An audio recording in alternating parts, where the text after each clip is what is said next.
नमस्कार शेतकरी मित्रांनो, मी अनपढ माणूस, मला काय बोलता येणार आहे, पण मला एक सांगायचं आहे, ज्या टायमाला उद्धव साहेबाचं सरकार आलं त्या टायमाला शेतकऱ्यांना 95 पडझड निघली, 95 पडझड निघली ना. आता हे सरकार बदलल्यानंतर 6,000 आणि 7,000 अजून लोकांच्या घरात कपाच्या पडेल.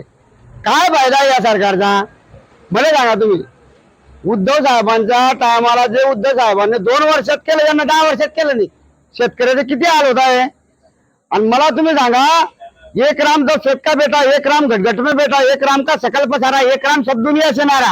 हे म्हणता आम्ही राम मंदिर बांधलं, याच्या अगोदर का आपण राम राम करत नाही होतो का? प्रत्येकाच्या घटात राम होता ना का? तुम्ही राम अरे हिंदू आणि मुस्लिम धर्माचा जो प्रचार करताय तुम्ही विरोधात, आजपर्यंत मी तुम्हाला सांगतो, मुख्यमंत्री जर असेल तर हिंदू आहे, पंतप्रधान असेल तर हिंदू आहे, आमदार खासदार असेल तर हिंदू आहे. मग हिंदू खतरे में कसं काय? अरे अधिकारी हो, हे जे सरकार याच्यापासूनच हिंदू खतरे में, मुसलमानापासून हिंदू खतरे में नाही. प्रत्येक गावामध्ये मुसलमान आहे, प्रत्येक गावात हिंदू धर्म आहे. एकमेकाच्या लग्न कार्यात जातात, एकमेकाच्या दुःख सुखात जातात, एकमेकाच्या व्यवहारात जातात, एकमेकाशिवाय ते होत नाही. आणि तुम्ही कसं काय म्हणता की हा हिंदू खतरे में, मुसलमानापासून हिंदू खतरे में?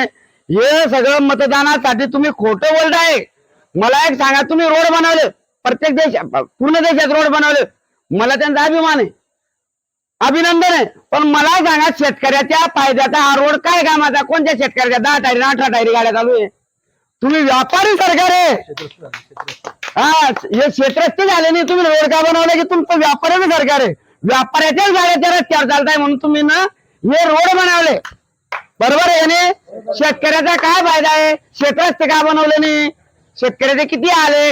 10 रुपये किलो भेंडी, 10 रुपये किलो गवार. या दिवसामध्ये लोकांना पाणी दिलं, गवारले भेंडीले पाणी दिलं, कपाशी लावासाठी पाणी वाचवलं नाही. अरे लंबा करून टाकला शेतकऱ्याने. या सरकारनं बोटकी सुरी ठेवले शेतकऱ्याच्या गळ्यावर. मला सांगा, तुम्ही विमानतळ बनवलं विमानतळ, बरेच झालं विमानतळ, अभिनंदन आहे तुमचं. कोणता शेतकरी जातो विमानात बसून?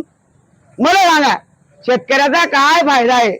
अरे अरे तुम्ही सत्तेवर बसणाऱ्या हो, असे शेतकऱ्यांच्या मनगटीवर बसताना तर तुमच्या तोंडात पाणी टाकायला कोणी राहणार नाही. कारण की जगाचा पोशिंदा शेतकरी आहे. जगाचा पोशिंद्याला जर तुम्ही बोटकी सुरी घेताय ना, तर तुमचा सत्यानाश वयाशिवाय राहणार नाही. मी कोणत्या पक्षाकडून बोलत नाही, मी एक ग्रामीण आहे, शेतकरी आहे. माझ्याकडे 1 एकर सुद्धा जमीन नाही, मजुरी, पण शेतकऱ्याचे हाल मी डोळ्यानं पाहतोय. रोडावर तुम्ही टमाटे फेकायला लावले, रोडावर कांदे फेकायला लावले. जर शेतकऱ्याच्या घरात कांदा आला तर निर्याती बंद, गुजरातच्या कांद्याची निर्यात चालू. याला काय अर्थ आहे हो? मला काय म्हणायचंय की आता शेतकऱ्याच्या पोरांना जर मुली भेटत नसेल ना, तर याला फक्त सरकारच जबाबदार आहे. कारण की मुली शेतकऱ्याच्या घरात आहे आणि शेतकऱ्याची मुलगी तिच्या मायबापाचे स्वतः हाल पाहते. आपल्या मायबापापासून कर्ज भरत नाही, व्याज भरत नाही, शेतीमध्ये माल येत नाही, निसर्ग न्यारा कोपतो, तुम्ही रस्त्यावर माल फेकायला लावता. आता खरं सांगा, ती मुलगी शेतकऱ्याच्या मुलाबरोबर कसं काय लग्न करीन? याला कोण जबाबदार आहे? याला फक्त सरकार जबाबदार आहे. तुम्हाला सगळ्यांना आवाहन करून सांगतो की आपल्याला मोदी सरकार नको, आपल्याला भारत सरकार पाहिजे. मोदी तर तुमचा नातेवाईक आहे, तर तुमचे शेजारी राहतो, तुम्ही राहता कशात? भारतात राहता, म्हणून भारत सरकार म्हणा ना हो. मोदी सरकार हे कोणत्या संविधानामध्ये बसतं?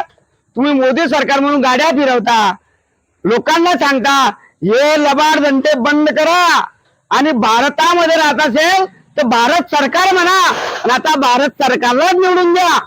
जय हिंद, जय महाराष्ट्र.